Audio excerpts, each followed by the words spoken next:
미국에서 우리 비통과 사별 이런 위기에 대한 부분들을 관리하시고 치유하시는 사역자가 계시는데요. 노만 라이트 박사님이라고 계십니다. 지금도 생존해 계시고 바이올라 대학의 연구교수로 지금도 재직하시는데, 그분이 쓰신 책에 보면 이런 말씀이 나옵니다. 제가 잠깐 한번 읽어봐 드릴게요. 인생에서 일어나는 상실과 위기는 끝이 없다. 네. 그리고 어떤 상실과 위기는 설명할 수 없는 트라우마로 우리에게 영향을 미친다. 해고, 친구 또는 지지자의 상실, 명예와 직위를 부여하던 직위 상실, 무기력하게 만드는 질병, 수술 또는 사고, 부모나 친구, 배우자 또는 자녀의 죽음, 당신이 불치병에 걸렸다는 정보, 자녀의 약물 복용 또는 자녀가 성소수자라는 것을 발견하게 되는 것, 당신 자신 또는 가족 구성원의 신체 장애 발견, 낙태 또는 원치 않는 임신, 유산 또는 미수가 탄생, 지진 또는 태풍과 같은 자연재해, 자살 시도, 별거 및 이혼, 자녀 양육권 싸움, 군 입대 또는 제대, 사이비 종교에 빠진 가족, 법정 소송을 경험하는 것, 부모님을 양로원에 모시는 것, 중년의 위기를 경험하는 배우자와 함께 사는 것, 만성적으로 우울한 사람과 함께 사는 것, 당신 또는 배우자가 치매에 걸린 것을 알게 되는 것 등등입니다. 이렇게 상실과 아픔 또 이렇게 위기라고 하는 부분들은 우리의 일상 가운데에서 진짜 끊임없이 우리를 이렇게 만나게 되는 그런 현실인 것을 우리가 느끼게 되는데요. 근데 이러한 그 트라우마를 우리에게 주는 이런 모습들이 우리 각 개인이나 공동체에게 언제나 똑같은 영향력으로 똑같이 작용하느냐 하면 꼭 그렇지는 않습니다. 이것은 개인과 공동체의 어떤 성격이나 또 그들이 영적으로 가지고 있는 신념들, 그리고 그 환경들이죠. 그리고 또한 이 트라우마 자체가 어떤 의미를 가진 것이다라고 사실 받아들이는 그분들이 의미를 어떻게 부여하느냐에 따라서 개인마다 그 상황을 받아들이는 영향력은 다를 수 있다는 것입니다. 제가 이 예단교회에 우리 강 목사님이 떠나신다는 이야기를 들었을 때 이런 생각이 들었습니다. 어떤 형태로든 간에 우리 성도님들이 참 또 상실감이 굉장히 크시겠구나. 큰 의미를 이렇게 이 상황들을 잘 이렇게 해결해 나가지 않으시면 이 짧은 시간 안에 이런 일들이 있었던 부분들이 우리 성도님들 마음 안에 자칫하면 트라우마로 이렇게 늘 어떤 일이 있으면 기억나고 또 그것 때문에 앞으로 나아가야 될 신앙생활에 영향을 받는 이런 모습으로 혹시 작용하게 될지도 모르겠구나. 이 부분들 참 잘 풀어나가셔야 되겠다. 이런 생각을 했었습니다. 그리고 얼마 전에 우리 서 강도사님한테 설교를 좀 부탁을 합니다 하고 제가 연락을 받았을 때, 그리고 또 교회 상황에 대한 것을 이야기를 들었을 때, 진짜 이 부분 잘 좀 풀으셔야겠다. 그리고 그 놓고 하나님 앞에 기도했습니다. 말씀을 보면서 기도했을 때 오늘 하나님께서 본문 말씀을 생각나게 해주시고 또 함께 나눌 수 있도록 준비하도록 해주셨습니다. 오늘 이 말씀을 통해서 예단교회의 이 공동체가 어떤 그동안에 구성되어 왔고 서로가 이렇게 만들어져 왔던 그 성격과 이 특성들이 이 어려운 시간들을 어떻게 잘 견뎌내 나갈 수 있는 그러한 능력으로 이렇게 자리 잡고, 또 이 지금 앞에 놓여 있는 이 상황들이 우리에게 어떤 것들인가 하는 것들을 잘 한번 오늘 말씀을 통해서 정리해 보시고 은혜를 누리는 주님의 축복이 있기를 바랍니다. 네.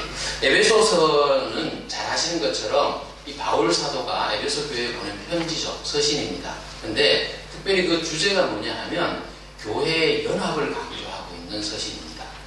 에베소 교회는 그 당시에 굉장히 큰 도시였습니다. 그리고 그곳에서 성도들은 이방인들과 유대인들이 섞여 있었습니다. 당연히 섞여 있었겠죠. 그리고 교회 안에서 이방인들과 유대인들이 원래 크리스찬들이 되기 전에 그 상황들 때문에 교회 안에서 서로가 갈등을 일으키고 서로 의견을 달리할 수 있는 그러한 모습들 가운데 있었다는 거죠.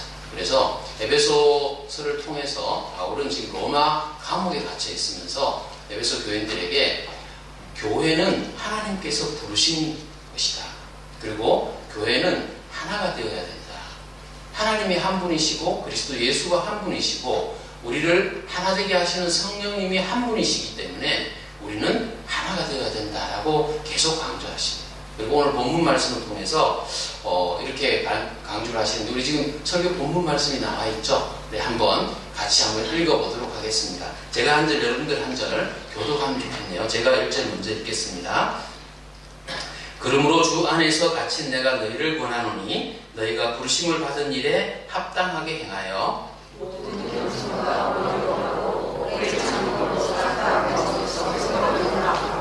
평안에 매는 줄로 성령이 하나 되게 하신 것을 힘써 지키라.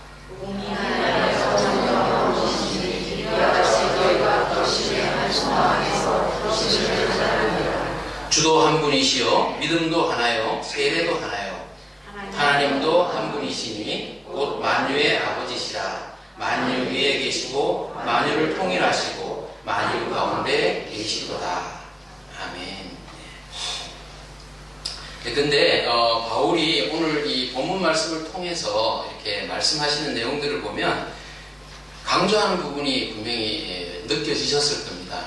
하나님께서 부르셨다라고 말씀하시죠. 그리고 그 부르심의 행위라는 것은 하나 되는 것을 지키는 것이라고 말씀을 합니다. 본문 1절에서 3절 말씀을 다시 한번 보기를 원하는데요. 1절에서 3절을 보시면 1절 말씀에 이렇게 말씀을 하셨습니다. 그러므로 주 안에서 갇힌 내가 너희를 권하노니 너희가 부르심을 받은 일에 합당하게 행하여 부르심을 받은 일에 합당하게 행하여. 그리고 3절을 한번 볼까요? 평안에 매는 줄로 성령이 하나 되게 하신 것을 힘써 지키라 라고 이렇게 바울이 강조를 합니다. 이 말씀이 무엇일까요? 우리가 일반적으로 생각하고 있는 그 말씀을 조금만 깊이 있게 들여다보시면 금방 그 의미를 알 수 있는데요. 평안에 매는 줄로 성령이 하나 되게 하신 것을 힘써 지키라는 3절의 말씀 속에서 우리가 부르심을 받은 존재들은 부르심을 받고 난 다음에 하나가 되기 위해서 노력하는 존재들이 아니라는 사실입니다.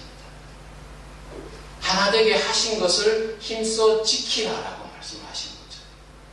이 말씀의 의미는 우리가 교회로 부르심을 받았을 때 우리 한 사람 한 사람이 하나님에게 부름을 받고 구원을 받는 자리로 나왔을 때 그리고 그 사람들이 모였을 때 교회가 되었을 때 이 교회는 이미 하나 된 것이라. 그리고 이제는 그것을 지켜나가는 것이 중요하다는 것이죠. 힘써 지키라라고 말씀을 하고 계십니다. 예수님께서요, 마태복음 16장에서 베드로의 그 신앙 고백을 들으시잖아요. 주는 그리스도시요 살아계신 하나님의 아들이시니이다 라는 고백을 들으시고 그때 내가 너 고백 위에 내가 내 교회를 세우겠다라고 말씀을 하셨습니다. 그리고 그때 사용하셨던 그 헬라어 단어가 에클레시아죠. 에클레시아라는 단어로 교회를 표현하셨는데 이 에클레시아라는 단어의 의미가 무엇일까요? 특별하게 부르심을 받은 사람들의 모임이라는 뜻이 바로 에클레시아고 그것을 예수님께서는 교회라고 말씀을 하신 겁니다. 그래서 이 예담교회는요, 하나님께서 부르신 사람들이 모인 교회, 그리고 이미 모이시게 부르셨을 때 하나 되게 하신 교회라는 것입니다. 그리고 이제는 그 하나 되게 하신 것을 바울이 성령이 하나 되게 하신 것을 힘써 지키라라고 명령을 하신 거죠. 우리가 부르심을 받았고 교회로 모였기 때문에 주일이 되면 여러분들 이 자리에 지금 예배하러 나오시죠. 예배하러 나와서 하나님 앞에 마음과 뜻과 정성을 다해서 예배드립니다. 말씀 묵상을 매일매일 같이 하죠. 기도 생활을 합니다. 또 전도도 하고 선교 활동도 하죠. 그리고 어려운 사람들을 만나면 도와줍니다. 물질이 어려운 사람들은 구제하는 것으로 우리가 돕기도 하고 마음이 힘들고 영적으로 힘든 사람들은 찾아가서 위로하기도 하죠. 시리에 빠진 사람들은 용기를 주려고 웃는 자들에게 가서 같이 울어주고 또 기쁜 일이 있는 사람들 찾아가서 같이 기뻐하고 실수해서 넘어진 사람들 또 교회 안에서 받아들이고 용서해주고 이렇게 열심히들 우리가 신앙인으로서 열심히 신앙생활을 합니다. 물론 사역하는 위치가 다르고 또 받은 은사가 다르기 때문에 각자 사역하는 방법이 다르고 위치가 다르고 각자 모습이 다를 수 있습니다. 그렇지만 우리는 하나이기 때문에 교회 안에서 이 일들을 감당해 나가고 있는 거죠. 열심히 합니다. 근데요, 참 아이러니합니다. 우리가 이렇게 열심히 신앙생활을 하다 보면요, 우리가 조금 삐끗해 나가기 시작하는 것을 우리가 쉽게 느낍니다. 어떤 걸까요?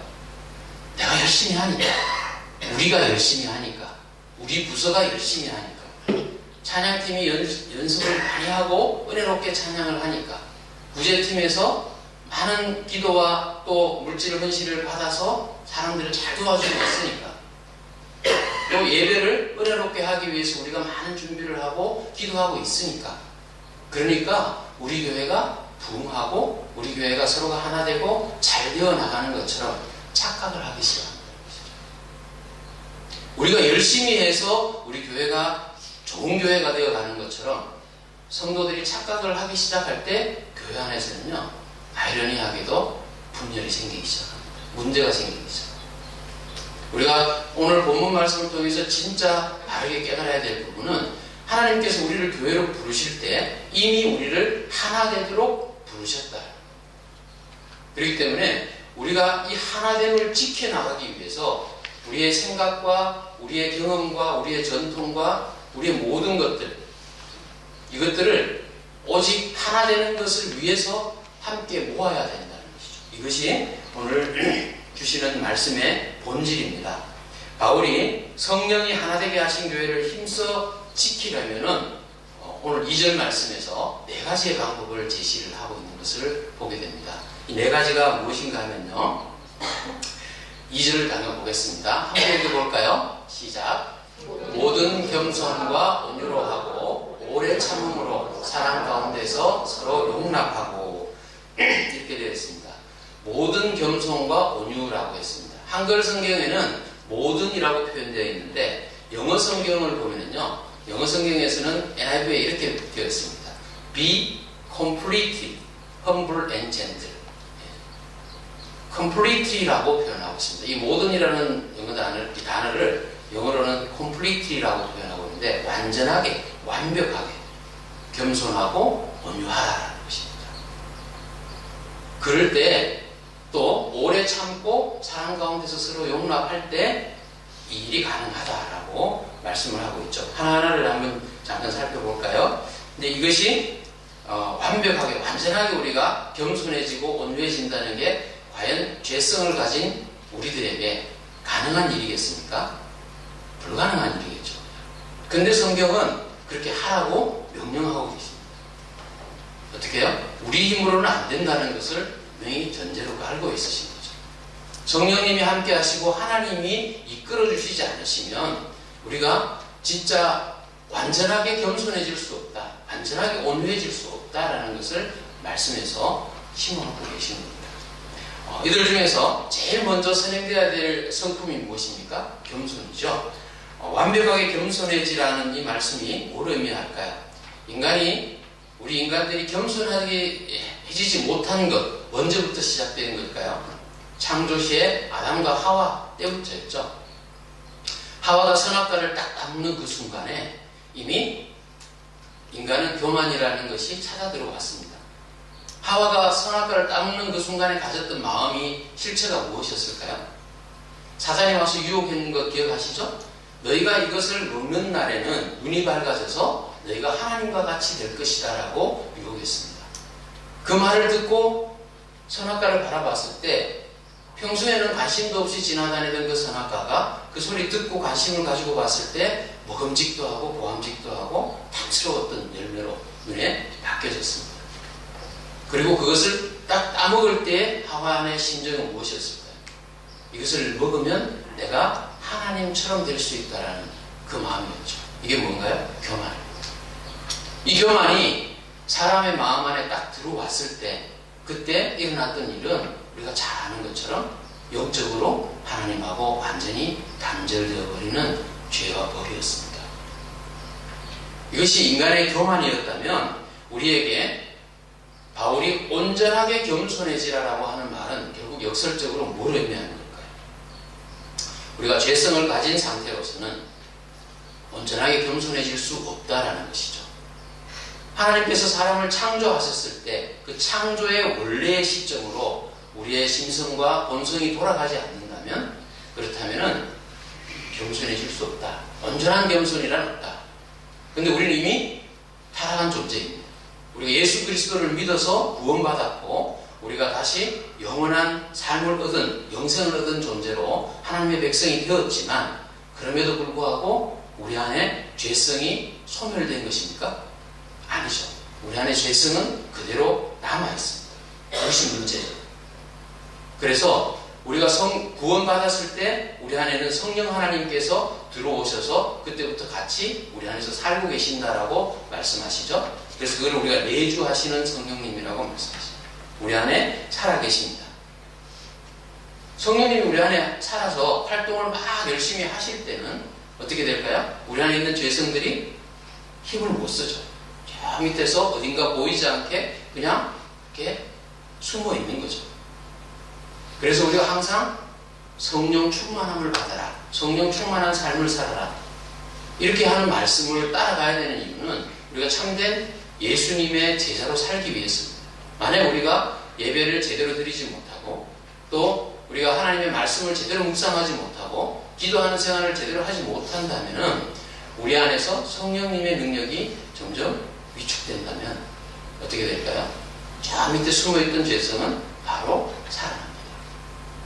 그렇기 때문에 아무리 구원받은 자라도 성령 충만한 삶을 살아간다고 노력하지 않는다면 우리는 언제나 다시 죄 가운데로 돌이킬 수 있는 존재들이라는 거죠.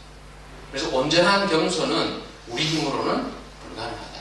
성령 하나님이 우리 안에 충만하게 차고 넘치실 때, 죄성이 있지만 힘을 못 쓰게 될 때, 그때 우리는 이 겸손을 하나님 앞에서 행할 수 있고 따라갈 수 있다는 것입니다. 그래서 이 겸손함, 우리가 자신을 가진다는 것은 결국은 우리가 하나님 앞에서 나는 부족한 존재입니다. 참 무능하고 가치 없는 존재입니다. 주님이 안 계시면 저는 뭐 어떻게 할 수가 없습니다 라는 것을 고백할 수 있을 때부터 이 겸손은 생활이 시작이 될 수 있습니다. 그래서 빌립보서 2장 2절 우리 잘 아시는 말씀이잖아요. 나보다 남을 낮게 여기는 마음이 우리 안에 생길 수 있는 것은 내가 하나님 앞에서 참 부족하고 가치 합니다 라고 입술로 고백하게 될 때 이런 열매가 나타나게 됩니다. 빌립보서 2장 3절입니다. 아무 일에든지 다툼이나 허영으로 하지 말고 오직 겸손한 마음으로 각각 자기보다 남을 낮게 여기라 라고 말씀합니다. 남을 낮게 여긴다는 것은 그분도 하나님이 사랑하시는 존재다라는 걸 인정하는 것이고요. 그리고 말씀에 순종하는 것입니다. 이것이 겸손함이라는 것입니다.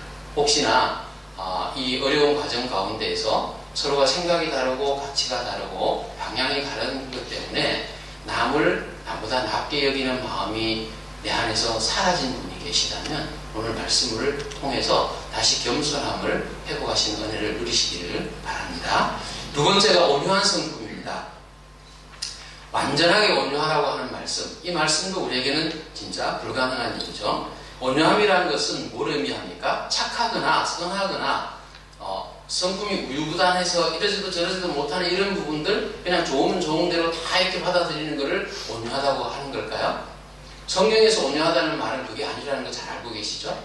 성경에서의 온유함이라는 단어를 가져왔을 때 그 단어의 의미 속에는 야생마를 길들인다는 의미가 들어있다는 것을 잘 알고 계시나 겁니다. 야생마가 밖에서 자연에서 자기 마음대로 뛰어다닐 때는, 천방지축 다닐 때는 에너지가 넘쳐나지만 절제가 없고 규율이 없고 자기 마음대로 하는 존재였습니다. 하지만 그 야생마가 잡혀와서 조련사에게 길들여졌을 때, 훈련되었을 때 그는 에너지가 없어진 게 아닙니다. 그 야생마가 가지고 있는 에너지와 힘은 그대로 다 가지고 있습니다. 하지만 절제되고 훈련된 상태로 주인이, 훈련사가 명령할 때만 그 명령에 따라서 그 에너지를 쓸 수 있는 존재, 이것을 온유함의 단어로 사용을 하고 있다는 거죠. 결국 무엇일까요? 이 온유함의 궁극적인 대표자가 누구십니까? 예수님이시잖아요. 예수님께서 자기 본인의 당신의 입으로 스스로 그 말씀을 하셨죠. 어떻게 해요? 마태복음 11장 29절에 이렇게 말씀하셨습니다. 나는 마음이 온유하고 겸손하니 나의 멍에를 메고 내게 배우라. 그리하면 너희 마음이 쉼을 얻으리니 라고, 내가 내 마음이 온유하다라고 예수님이 직접 말씀을 하셨습니다. 예수님은 성자 하나님이시잖아요. 전지하고 전능하신 하나님이십니다. 근데 그 전능하시고 전지하신 그 능력들을 다 내려놓으시고 아버지 하나님의 명령을 받아서 가장 죄성으로 차있는 이 인간들의 모습을 그대로 하시고 이 땅으로 내려오셨다는 거죠. 그러면 예수님께서 인간의 모습을 하고 이 땅에 오셨기 때문에 그 모든 능력들이 없어지신 건가요? 무능력해지신 건가요? 아닙니다. 예수님 그 능력을 그대로 다 가지고 계셨습니다. 그렇지만 능력이 있다고 해서 그 능력을 함부로 사용하시거나 나쁘게 남용하지 않으셨습니다. 예수님께서는 그것을 끝까지, 요한복음을 읽어보시면 아시지만 하나님께서 말씀하신 것만을 내가 들었고 하라고 하신 것만 행했고 하라고 이야기한 말씀만 내가 전했다라고 말씀하시죠. 그렇게 순종하신 예수님, 그 예수님께서 내가 내 마음이 온유하다라고 스스로 말씀하신 겁니다. 그래서 우리는 이 예수님을 배워야 되죠. 예수님을 따라가야 됩니다. 예수님께서 그 능력이 있으심에도 불구하고 하나님께서 십자가에 못 박혀 죽게 하시는 그 명령을 하셨을 때 그 모든 에너지들을 나의 죽음에, 내가 죽음으로써 살아나는 그 일에 그냥 바치셨던 것, 이것이 온유함의 극치입니다. 우리가 예수님을 따라가야 되고 배워야 된다면 우리가 어려운 일을 잊고 할 때, 힘들 때 어떻게 해야 될까요? 주님의 마음을 배워야 되는 거죠. 내가 에너지가 있고 내 안에 생각이 있고 경험이 있고 내 가치가 있고 능력이 있고 하더라도 그것이 진짜 주님이 원하시는, 하나님께서 원하시는 그 말씀이고 그 뜻인가, 하라고 하시는 건가, 이것을 확신을 받기까지는 그 에너지를 내가 가지고 있어야 된다. 하나님께서 말씀하실 때, 하나님께서 방향을 바르게 제시해 주실 때, 그때 모든 것들을, 내가 아무리 어렵고 힘들더라도 그 일에 내 모든 것들을 이렇게 쏟아놓을 수 있는 그런 온유하신 분들이 우리 성도님들 안에 다 일어나실 수 있도록 주님이 축복해 주시기를 원합니다. 세 번째가 오래 참음이죠. 오래 참음도 평안을 이루기 위해서는 굉장히 필요한 덕목이라고 말씀하셨고, 이 오래 참음을 이렇게 생각하실 때 우리 갈라디아서 5장에 나오는 성령의 9가지 열매가 기억나시죠? 사랑과 희락과 화평과 오래 참음과.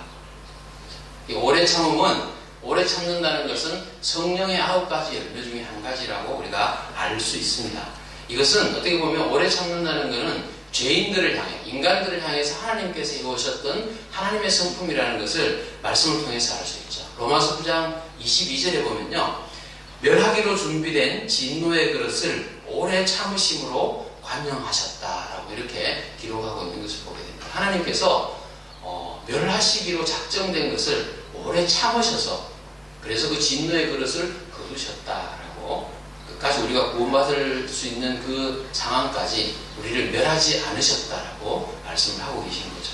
그래서 이 오래 참음이 하나님의 마음인 것을 배우게 됩니다. 이것은, 오래 참는다는 것은 그냥 참는 게 아니죠.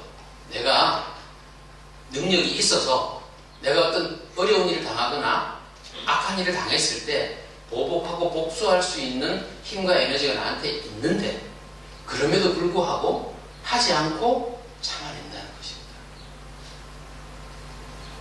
우리 오래 참는 부분들은 늘 이렇게 잘 못하시는 분들이 잘 참는다는 이야기를 많이 하신 거 우리 경험을 많이 합니다. 내가 또 참는다 맨날 이야기를 하지만 결국은 그렇게 참았던 것들이 어느 때가 되어서 이게 딱 건드려지면 그냥 확 폭발해버리죠. 그래서 우리가 요즘 시대에는 특별히 더 많습니다. 이 분노 조절 장애를 가진 분들이 너무 많아서 그걸 참아내지 못하는 경우가 많습니다. 심지어 교회 안에도, 우리 성도님들 안에도 믿음으로 우리가 이렇게 생활하는 분들 안에서도 이것이 참 많이 나타나는 것을 보게 됩니다. 하지만 바울은 오래 참으라고 분명히 권면하고 있습니다. 어떻게 참으실 수 있으시겠습니까?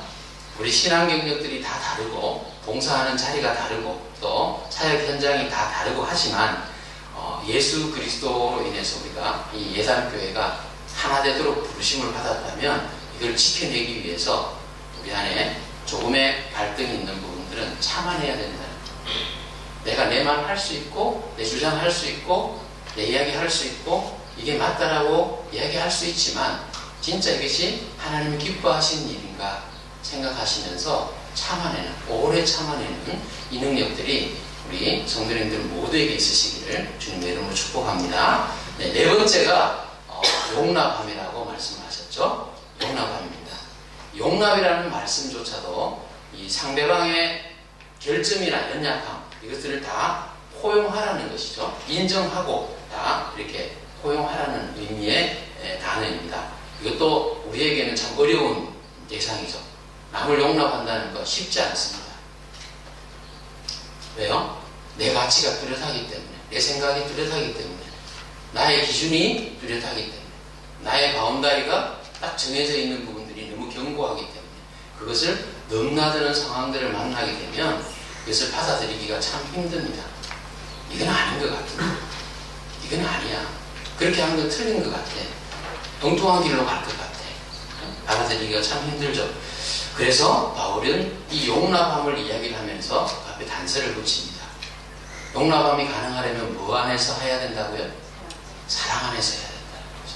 사랑이 없으면 용납은 불가능하다. 그러니까 고린도전서 13장에 있는 사랑장에서 그 사랑의 모든 모습들을 우리가 가질 수 있는 모습입니까? 불가능하잖아요. 근데 어쨌든 그 사랑의 모습들을 우리가 기준을 알았습니다. 가르쳐 주셨습니다. 배웠습니다. 행하려면은 우리 힘으로 될까요? 안 되는 거죠. 그 일을 하기 위해서 결국은 성령님의 은혜를 구해야 되는 거고, 성령님이 우리를 주장하실 때, 그리고 우리의 생각들이 모두 예수 그리스도의 십자가에만 맞춰질 때, 왜 주님이 십자가에서 자기 목숨을 내어놓고 죽으시기까지 하면서도 우리를 이곳에 부르셨는가? 왜 우리를 하나 되게 하셨는가? 그 생각에 우리의 경험과 우리의 지식과 우리의 가치가 모두 하나로 맞춰지면 우리는 하나가 될 수 있습니다. 내 생각으로, 내 능력으로 되는 것이 아니라는 것을 말씀이 주시는 것이죠. 그래서 우리 이 사랑 자체도 하나님께서 우리에게 부어주신 거라는 것을 로마서 5장 5절에서 이렇게 말씀합니다. 소망이 우리를 부끄럽게 하지 아니함은 우리에게 주신 성령으로 말미암아 하나님의 사랑이 우리 마음에 부은 바 됨이니. 하나님께서 하나님의 사랑을 우리 마음에 부어주셨다라고 말씀하십니다. 그래서 우리가 소망을 가질 수 있고 우리 스스로는 안 되지만 우리가 할 수 있다라는 희망을 가질 수 있게 되는 것입니다. 마태복음에서 베드로가 마태복음 18장에서 이렇게 이야기하신 거 기억하시죠? 베드로가 나와 이르되 주여 형제가 내게 죄를 범하면 몇 번이나 용서하여 주리이까 7번까지 하리이까 하고 예수님께 물어봤잖아요. 예수님 뭐라고 대답하셨습니까? 7번이 아니라 7번에 70번이죠. 70번을 더 하더라도 해라. 7 곱하기 70을 하면 490이 나오지만 7도 완전수이고 70도 완전수라면 그 곱하기 한 490이 숫자가 490번 용서해 주라는 것이 아니라 뭘까요? 무한대로 용납이라는 것은 한계가 없다. 언제든지 용납해 줘라라는 것입니다.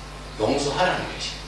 그렇기 때문에 이 말씀을 우리에게 주셨던 예수님을 우리가 우리의 구주로 모시고 있다면 예단교회가 이미 하나로 부르심을 받았다는 증거가 되는 거죠.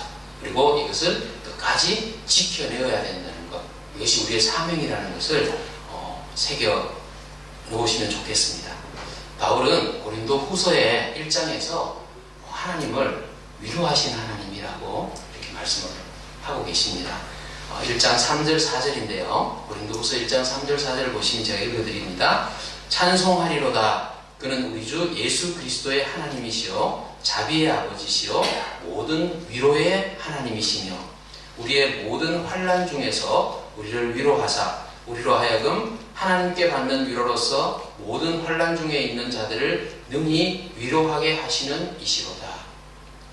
하나님께서 우리를 위로하시는 분이라고 하셨는데 우리를 위로하시는 이유가 뭐냐고 바울이 4절에서 말씀하시냐면요. 우리가 하나님의 위로를 경험하고 나서 그리고 그 위로를 받고 우리의 마음이 회복되고 치유된 다음 그 다음에 그냥 우리만 치유되고 회복되라고 하신 게 아니라는 거죠. 환난 중에 있는 자들을 능히 위로하게 하시기 위해서 우리를 위로하신다.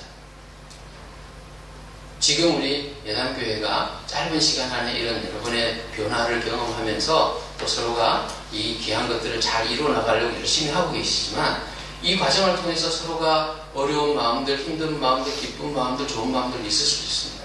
이 모든 것들이 다 주님의 은혜로 잘 극복되고 지나간 다음에는 이 일들을 우리가 잘했다라고 그냥 우리 거로만 삼는 것이 아니라 이웃교회에 또 다른 분들 중에 이런 어려움을 겪고 있는 분들에게 우리가 받은 은혜들을 함께 나누어주고 함께 전하라고 그렇게 우리에게 위로를 주시는 분이 하나님이시다. 예담교회가 지금 12년이 된 건가요? 3년이 된 건가요? 10년인가요? 10년은 되신 것 같은데요. 아닌가요? 어쨌든 10년이 되었다는 이 10년 동안의 역사 속에서 우리 강성준 목사님이 10년 하시고 가시겠다고 그래서 가신 지가 벌써 2년째잖아요. 그러면 벌써 12년이나 13년이 되셨다는 건데 이 12년, 13년 동안의 예담교회의 역사 속에서도 보면 여러 가지 그런 과정들이 있으셨을 겁니다. 분명히. 진짜 기쁨과 즐거움과 환희 속에서 예배드리고 서로가 교제하고 진짜 뜨겁게 사랑하며 즐거웠던 시간들이 있었나 하면 어떨 땐 또 다투기도 하시고 또 어려운 시간들도 있으셨을 거고 또 분열이 모습이 나타날 때도 있었을 겁니다. 그러나 이 모든 과정, 이 과정이 지금까지 이렇게 인도하신 분, 지금도 하나로 부르신 이 예담교회가 존재하고 있고 또 우리 성도님들이 이곳에서 하나님을 예배하고 있는 것을 보면 하나님께서 이 모든 과정들을 인도하고 계시고 섭리하고 계신다는 것 여러분들 느끼시죠? 아멘으로 화답하셔야 합니다.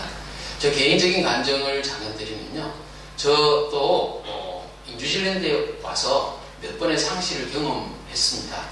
상실을 경험했는데 40대 제가 중반에 하나님 앞에 제 인생의 후반부는 하나님 앞에 헌신하겠습니다 라고 간증하고 서원하고 그리고 모든 것을 한국에서의 삶을 정리하고 뉴질랜드로 이민을 왔습니다. 2003년도에 왔는데 그때는 영주권을 그냥 신청하면 받을 수 있는 그런 조건이었죠. 왜냐하면 경력이나 재정이나 모든 부분들이 문제가 없었으니까. 근데 오는 과정에서 이민법이 바뀌었고 영어 점수가 안 돼서 영주권을 못 받았습니다.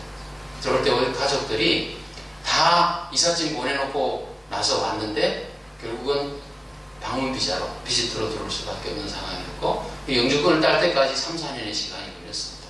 저는 들어오자마자 바로 신학 공부를 하고 그리고 하나님 앞에서 쓰임 받는 그런 이제 준비를 하겠다는 마음으로 왔지만 결국 영주권 안 주셨습니다. 큰 상실의 마음이었죠. 위기의 마음이었고 그 어려운 시간들이었습니다. 그런데 어쨌든 하나님 앞에서 기도하며 자리를 찾았고 또 워크비자를 받아서 일했고 영주권을 받았습니다. 근데 시간을 지나놓고 나서 보니까 그 당시에 그렇게 일하면서 만나셨던 분들 그렇게 힘들게 시간을 보내면서 겪었던 분들이 지금은 모든 관계의 기본이 되신 뉴질랜드 생활에서 기본이 되신 그런 관계로 지금도 역할하고 있는 분들을 보게 됩니다. 또 영주권을 받고 난 다음에 이제 하나님 앞에 서원한 대로 2007년도에 바이블 칼리지에 핸더슨에 있는 바이블 칼리지에 입학을 했습니다. 진짜 이제는 서원한 대로 공부를 열심히 해야겠다 하고 열심히 공부했습니다. 열심히 공부했고 진짜 그렇게 열심히 해서 아내가 진짜 외로워할 정도로 이렇게 공부를 했는데 1년 반 공부하고 난 다음에 갑작스럽게 건강했던 제 아내를 하나님께서 본향으로 데리고 가셔버렸습니다. 사별의 아픔을 겪은 거죠. 굉장히 큰 상실이었습니다. 제 가족 모두에게. 그리고 그 그 아픈 상실의 그 과정들의 애도 과정이 충분히 겪어내지 못했고, 아직도 그 슬픔들이 완전히 치유되지 않았는 상황인데도 하나님께서 저에게 지금의 아내를 만나게 해주시고 재혼 과정을 또 허락해 주셨습니다. 그리고 그 과정들이 이렇게 어려운 시간들을 더해서 재혼 과정이라는 것은 아무리 교육자의 과정이라도 쉽지 않은 과정입니다. 요즘 너무나 많은 과정이지만 왜 저희들에게 이런 과정들을 거치게 하셨을까 늘 고민하면서 생활했었습니다. 기도하고. 근데 그 바이블 칼리지에서의 그 상황에 제가 사별하고 난 다음에 여러 가지 어려운 가정 안에서 어려운 상황. 그러니까 아이들이 그때 저희 집에 홈스테이 하는 그 아이들이 한국에서 같이 보내주신 분들이 계셔서 그 아이들이 다 거의 10년 가까이 저희 집에서 아이들을 어릴 때부터 같이 키워왔기 때문에 곧 대학 가야 되는데 아내가 떠나고 나서 보낼 수가 없었습니다. 제가 케어를 했죠. 집에서 5명의 아이들의 이 케어를 하면서 도시락을 싸면서 1년 반을 지냈습니다. 제가 그때 바이블 칼리지 공부를 시작했으니까 작은 교회에서 전도사로서 학생부 청년부 전도사로서 사역을 시작하고 있었습니다. 바이블 칼리지에서 공부하고 있었습니다. 이 세 가지 일들을 한목에 해야 되는데 그 일들이 그 슬픔 가운데서 그 일을 감당한다는 것은 결코 쉬운 일이 아니었어요. 제일 밀리는 뒷순위로 가는 것이 공부더라고요. 당장 생활을 해야 되고 집안 살림을 해야 되고 또 사역은 교회 사역을 해야 되니까 공부가 뒤로 밀려든 상황에서 제대로 진행이 안 됐습니다. 그 과정에 우리 교단에서 이 코람데오 신학대학원을 막 시작을 2010년도에 하시게 됐고 여러 가지 환경 과정을 통해서 코람데오 신학대학원에서 새롭게 이 신학 공부를 또 시작하게 되었습니다. 하늘교회에서 사역을 같이 감당을 하면서 신학 공부를 하는 목회자 후보생이 이렇게 되었습니다. 이미 50대가 넘어가 버렸습니다. 그리고 목사 안수를 받고 사역을 할 수 있는 때가 되었을 때 이미 50대 후반입니다. 근데 그 과정에서 이제 곧 그 과정들이 다가올 때 우리 강성준 목사님께서 벨링턴으로 내려가신다는 이야기를 들었고 그때 여러분들을 향한 마음이 제 안에는 참 크게 있었습니다.